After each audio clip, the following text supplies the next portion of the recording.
शहर के बाहरी इलाके में स्थित राजकीय उच्च माध्यमिक विद्यालय अब लगभग वीरान था। चारों ओर जंग लगी बाड़, टूटे हुए झूले और धूल से भरे बरामदे। स्कूल कई सालों से बंद था, लेकिन एक चीज अब भी जीवित थी, झंडा स्तंभ।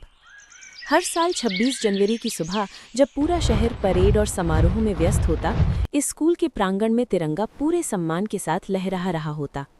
और यही बात सबसे ज्यादा डरावनी थी, क्योंकि स्कूल में न बिजली थी, कोई चौकीदार नहीं और झंडा फहराने वाला कोई नियुक्त कर्मचारी नहीं। इमरान नगर निगम द्वारा नियुक्त एक सुरक्षा गार्ड था, जिसे पिछले साल से इस स्कूल की देखरेख सौंपी गई थी।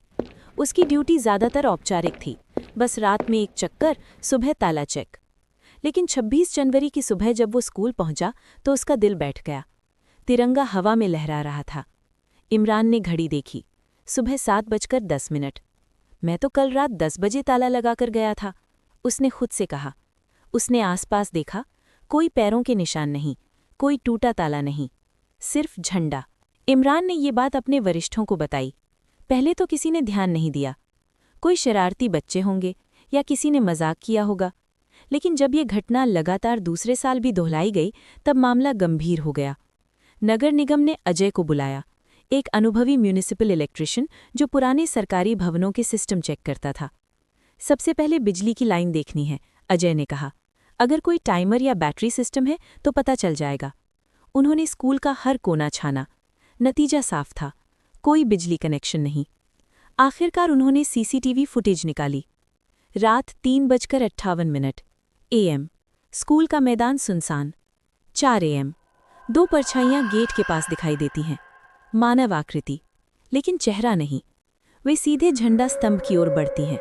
उनकी चाल में कोई हड़बड़ी नहीं, बल्कि अनुशासन है। 4:03, झंडा ऊपर जाने लगता है। न कोई रस्सी साफ दिखती है, न कोई हाथ, बस झंडा धीरे धीरे ऊपर। अजय की आवाज़ भारी हो गई। ये तकनीकी तौर पर संभव नहीं है। इमरान चुप था। दोनों ने आसपास के इलाके में पूछताछ शुरू की। एक बूढ़ा चाय वाला बोला, तुम लोग नहीं जानते इस स्कूल का इतिहास। दंगों की बात थी, करीब 20 साल पहले। 2 दोस्त, रमेश और सलीम, एक हिंदू एक मुस्लिम, दोनों इसी स्कूल में पढ़ाते थे। दंगों के दौरान जब भीड़ ने स्कूल में आग लगाने की कोशिश की, तो दोनों ने सबसे पहले झंडा स्तंभ को बचाने की कोशिश की। जब तक झंडा खड़ा है, रमेश ने कहा था, देश जिंदा है। दोनों उसी रात मारे गए और जाते जाते उन्होंने कहा था कि झंडा कभी जमीन को नहीं छुएगा। 26 जनवरी की अगली सुबह इमरान और अजय ने तय किया कि इस बार वे 4 बजे वहीं रहेंगे। ठंड थी, सन्नाटा था। 3:59 AM, हवा अचानक भारी हो गई।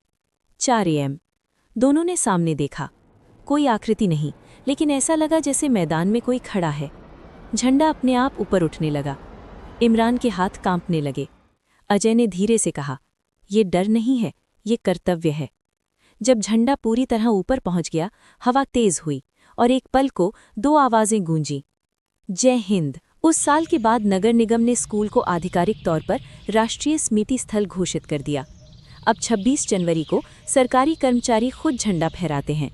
लेकिन इमरान आज भी कहता है, हमने झंडा नहीं फहराया था, हम सिर्फ देखने वाले थे।